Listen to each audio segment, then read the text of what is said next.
Hello, all greetings. This is Gilles Monsieur. Welcome to my channel. I wanted to come and say hello. I'm going to pull a few cards to see to get some guidance from the archangels, and then I'm going to discuss a few ideas, philosophical ideas, discuss the painting behind me, and sing a song.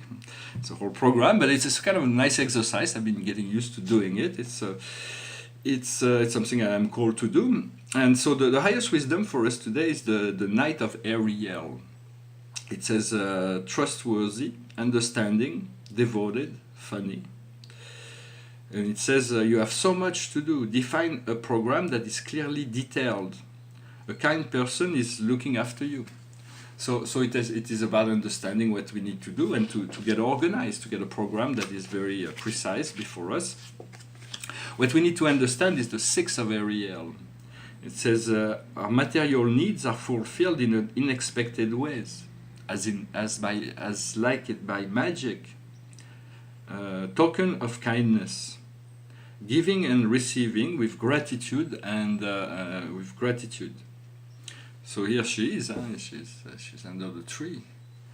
Under the tree. So what we need to do is the Six of Raphael. It is about joy, about reconnection, finding people that we love, or meeting new people that we can fall in love with. It is really the card of rejoicing. It's the Six of Raphael. It says, allow your inner child to come out. New friends or old relations that are coming back. Childhood or child of childhood. So but it is very much the card of joy, about playfulness and joy and celebration.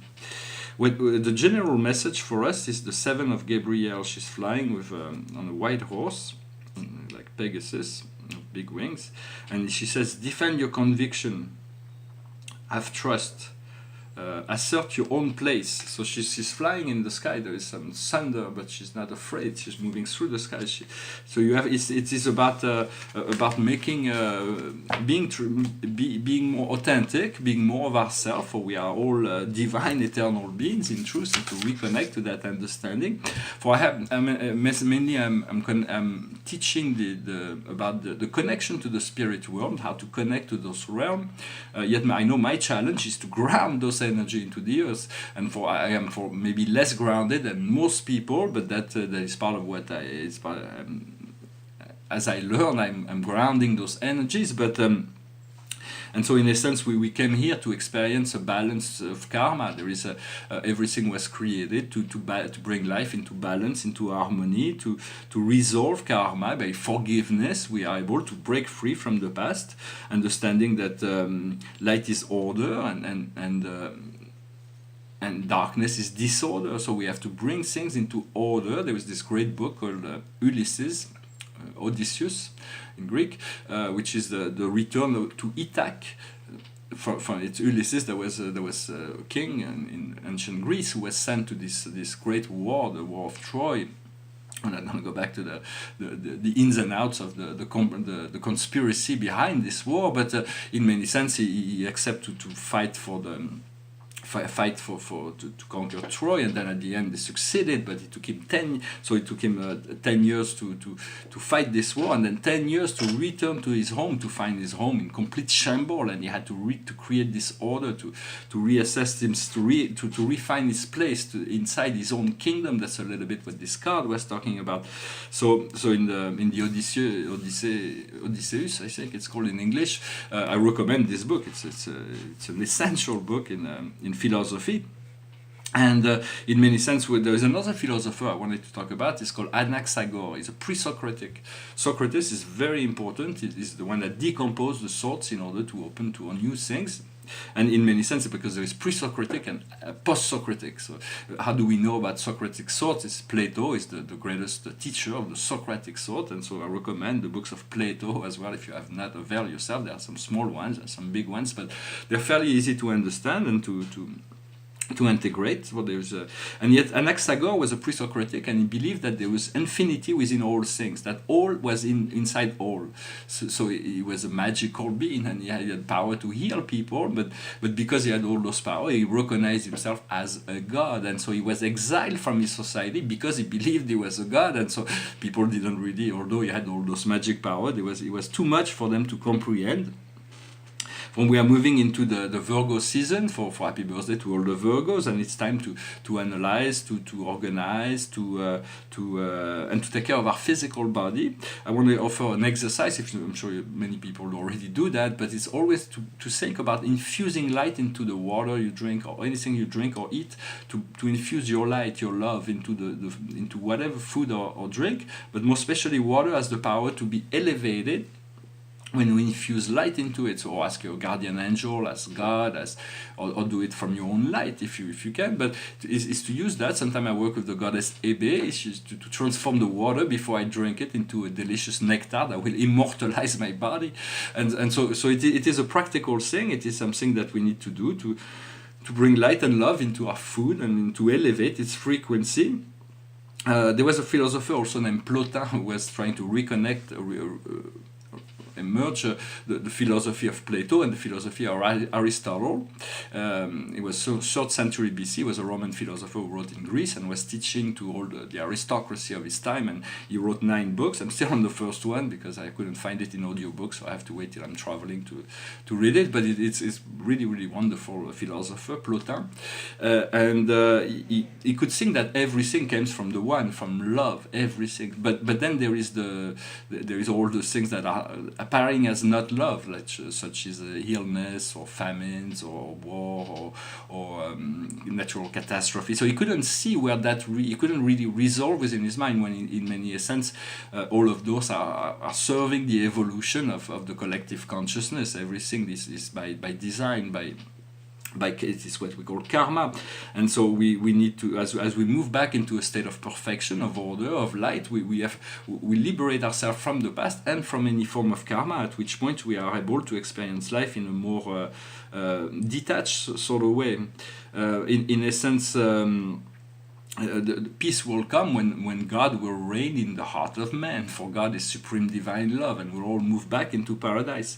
For that there is we need to invoke God. Of course we can pray to God, as we know, through religion, but we can invoke this presence of God, to recall this presence of God. For I am the I am that I am. And so in many sense I salute you, Lord Creator, all powerful, and please allow the unfoldment of the spiritual way. And there is many mantras that you can use over and over again to recall this divine presence, to call on this God presence. In the Quran it is said that if there's 3 of you, I am the 4th one, and God is everywhere present. But when we gather in group, let us invite the presence of God to sit with us, to drink tea with us, to participate. So that, of course, if there is atheists, you can not bring it consciously, because that will create I don't want that in my life. But in many sense, if those people, you don't even need to, if those people are believe in God, you can say, well, let us invite God to have tea with us. But if they're not on the level where they could comprehend, you can just ask for God to be there presently, just through your mental ability.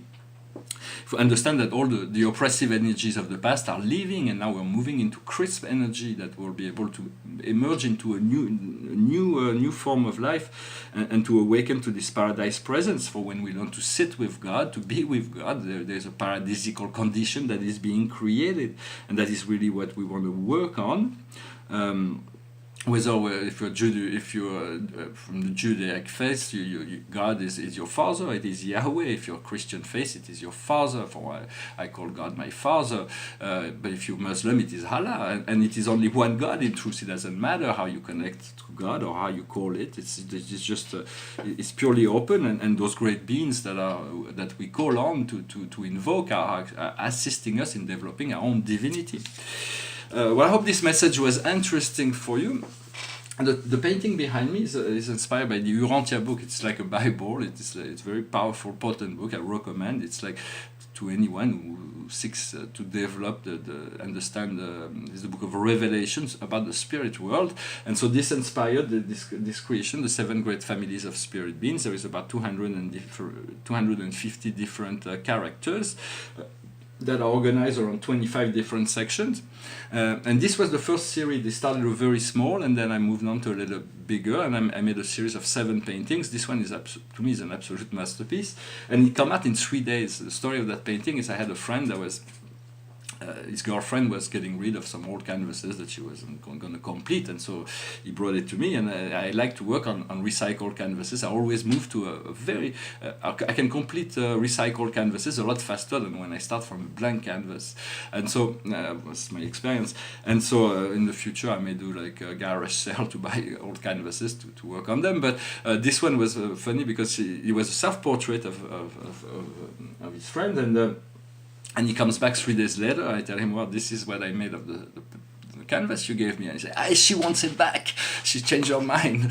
Of course, it was a joke. But this was a very, very important little painting. I really love it. And we are represented in this painting as ascending sons of God, when they are descending sons of God, like the Michael, like the Christ, or the Melchizedek.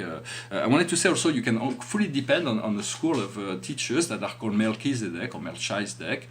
When they incarnated in human form, they may be fallible in judgment or wisdom, but they're still trustworthy. But when they are in spirit form, they are universal logos. You can always turn to them. They are the ones they are the teachers of heaven, and they are Melchizedek receiver who are actually residing on the planet. So it is easy to turn to them, no matter what our level of consciousness may be or what our question may be. They will be serving us. They will find a way to assist us, and they always welcome interaction with all forms of life.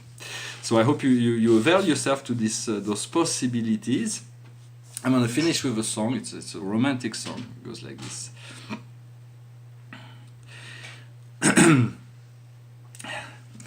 Shadows grow so long before my eyes, and they're moving across the page. Suddenly the day turns into night, far away from the city. But don't hesitate, 'cause your love won't wait. Oh baby, I love your way every day. Wanna be with you night and day, every day. Wanna tell you I love your way every day. The moon appears to shine and light the sky with the help of some firefly. I wonder how they have the power to shine, shine, shine. I can see them under the pine. But don't hesitate, 'cause your love won't wait. Oh baby, I love your way every day. Wanna tell you I love your way. Wanna be with you night and day. I can see the sunset in your eyes, brown and gray, blue besides. Clouds are stalking islands in the sun. Wish I could buy one off season. But don't hesitate, 'cause your love won't wait. Oh baby, I love your way every day. Wanna tell you I love your way every day. Wanna be with you night and day. Well, thank you very much for sticking till the end. I wanted to pull one more card from the Archangel. It says the King of Raphael. It says, it says generous, honorable, refined. Yes, you can trust, capacity to accomplish many things at once. Give free course to your artistic passion. So this will be the final words for the day. I wish you a wonderful day, and I'll talk to you later. Thank you. Namaste.